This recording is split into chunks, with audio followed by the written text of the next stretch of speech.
Number 1. Strong hook. Have you ever wanted to say something in English, but the words stayed trapped inside your mind? Your heart beats fast, someone smiles at you, and suddenly you forget everything. Hello.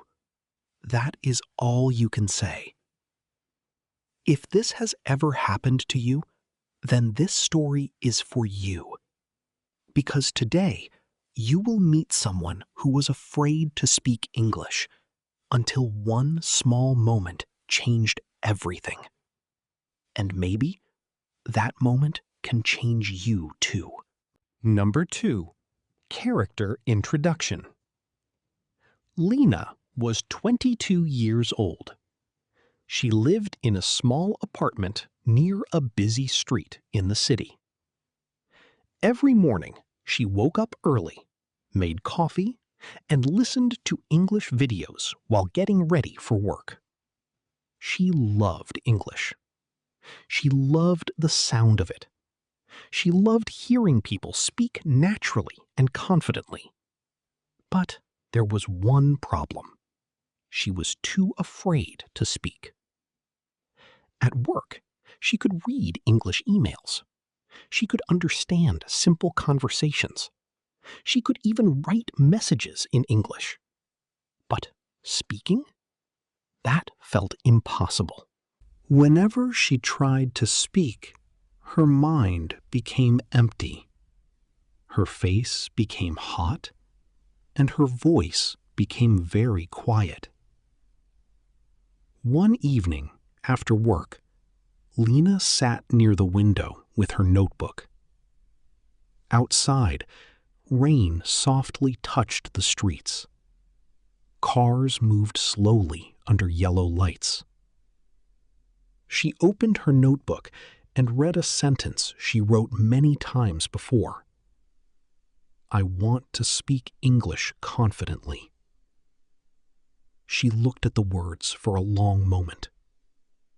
Then she sighed. "But how?" she whispered. Number 3. Daily life situation. The next morning, Lena stopped at her favorite coffee shop before work. The shop was warm and smelled like fresh bread and coffee beans.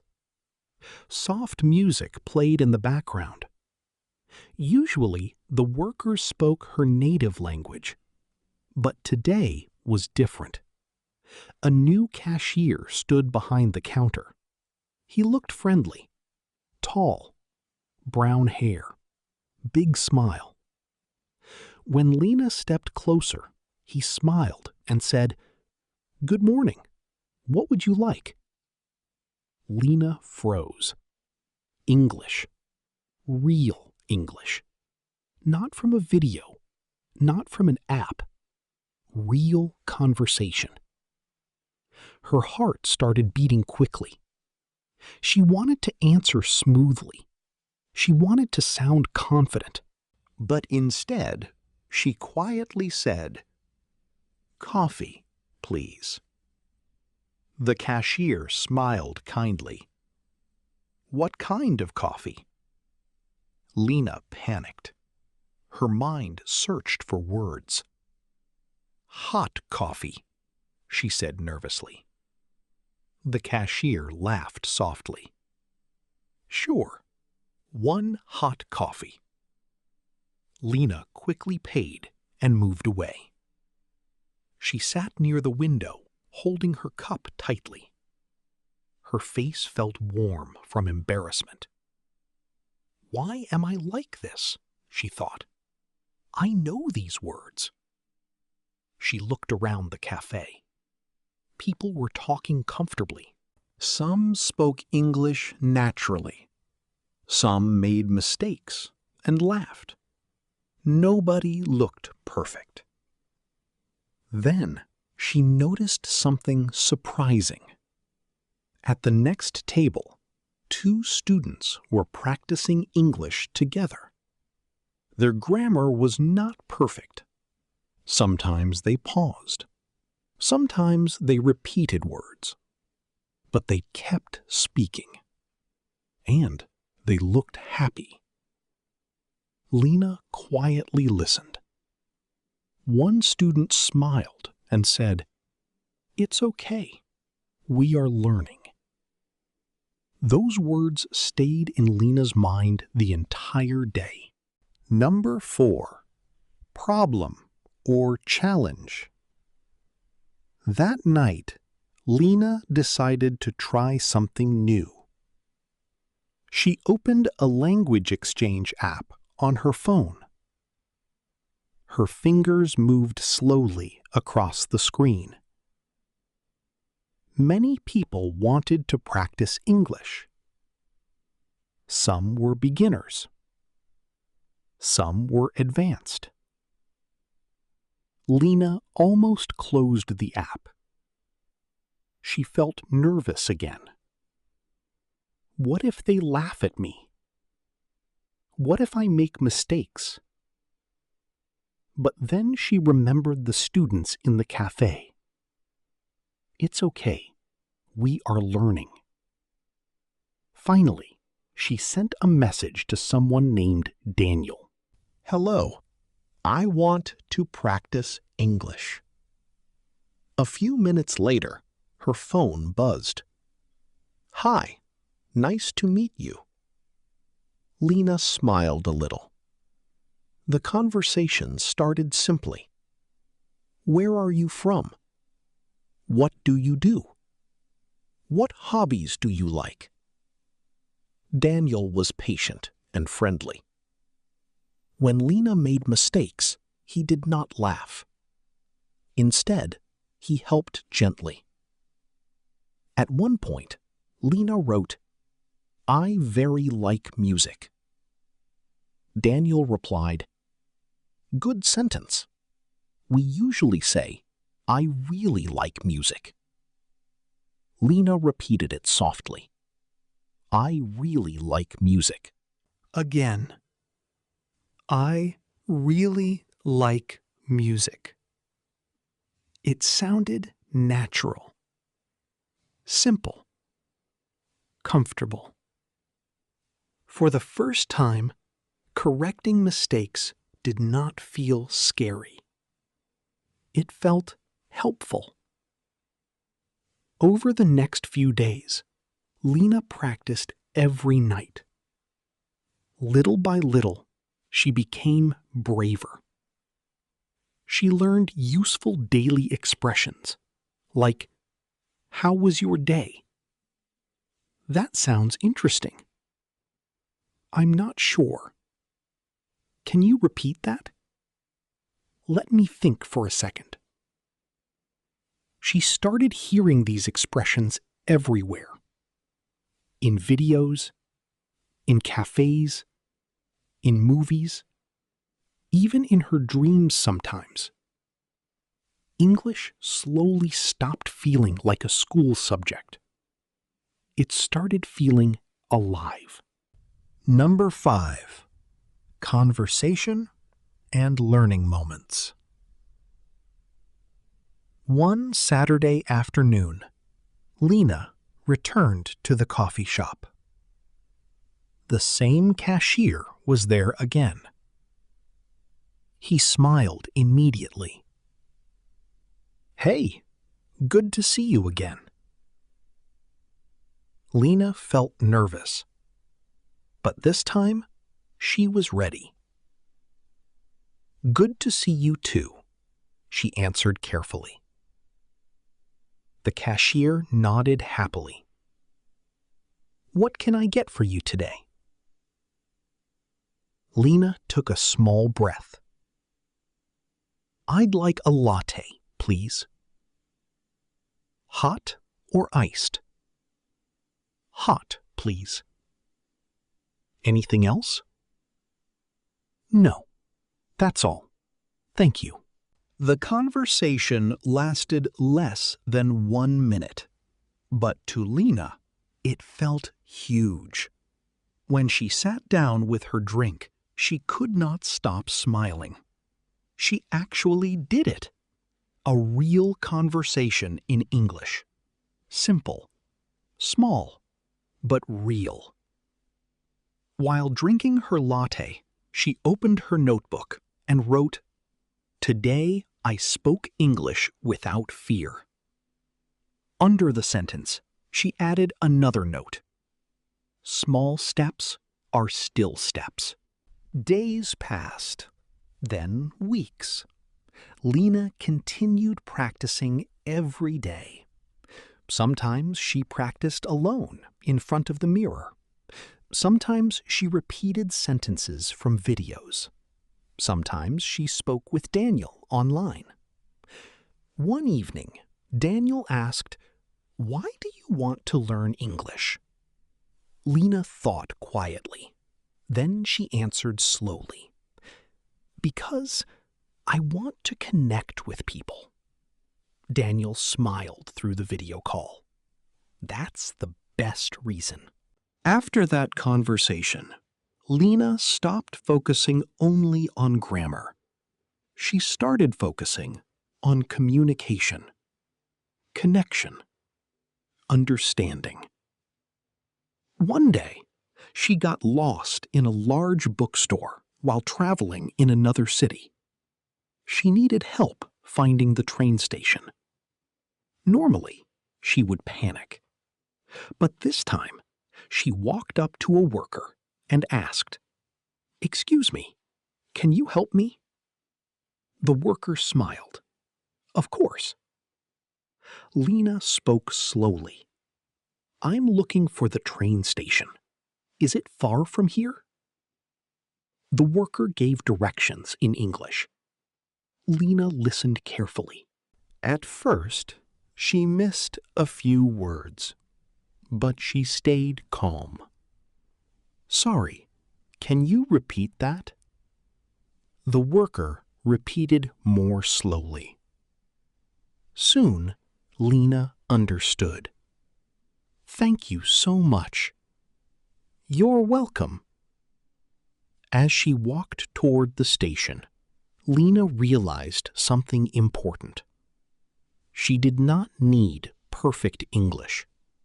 She only needed courage to continue. Number 6. Emotional or motivational turning point. A few months later, something unexpected happened at work. Lena's manager entered the office looking stressed. "We have visitors from another country today," he said. "Can someone help communicate with them in English?" The room became silent. Nobody moved. Lena's heart started beating fast again. Old fear returned for a moment. What if I fail? What if my English is bad?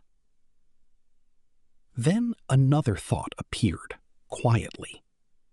You have practiced for this. Slowly, Lena raised her hand. I can try. Her manager smiled with relief. Thank you, Lena. A few minutes later, the visitors arrived. Lena greeted them nervously. Hello. Welcome to our office. But something surprising happened. The visitors smiled warmly.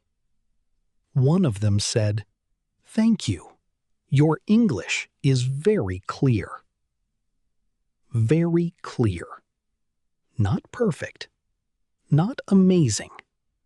Just clear. And that was enough. During the meeting, Lena used simple English. She spoke slowly. Sometimes she paused to think.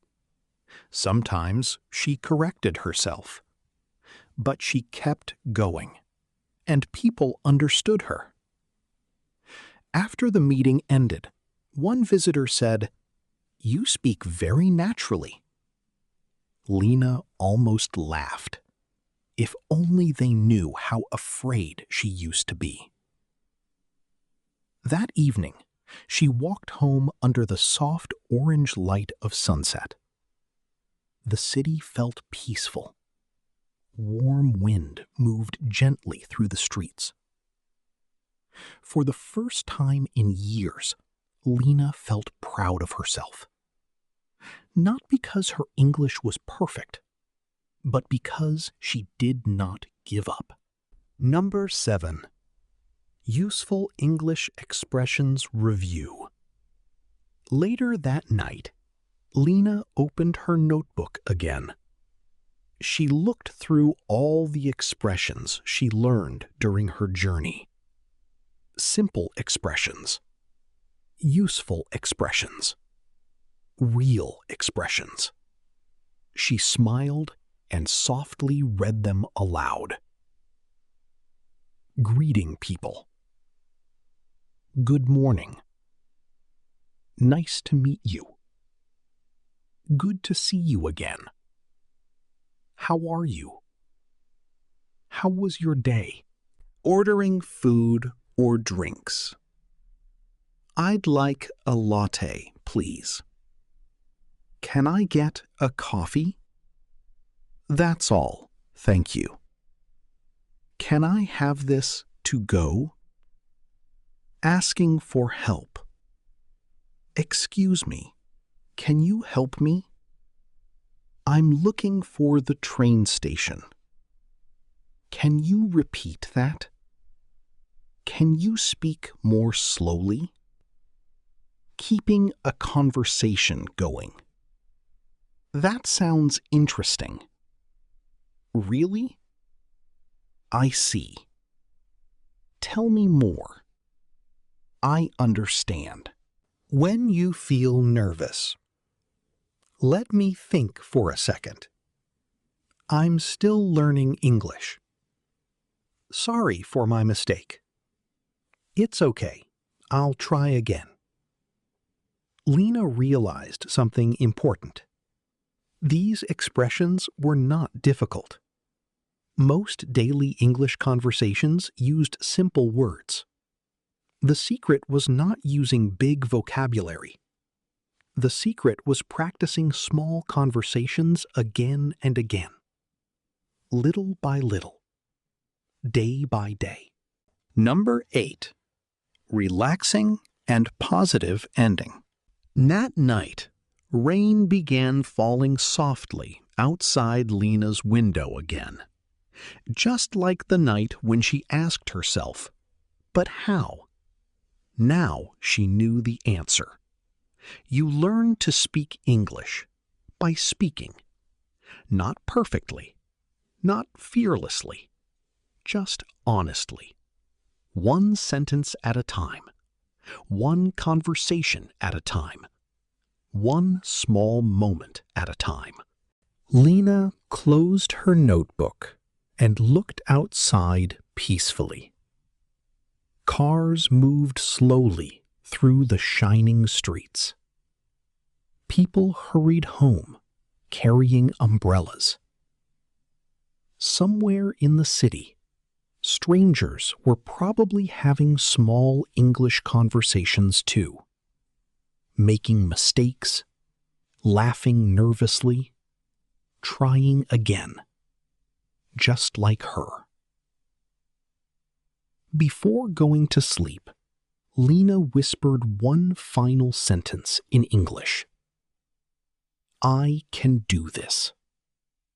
And deep inside, she finally believed it.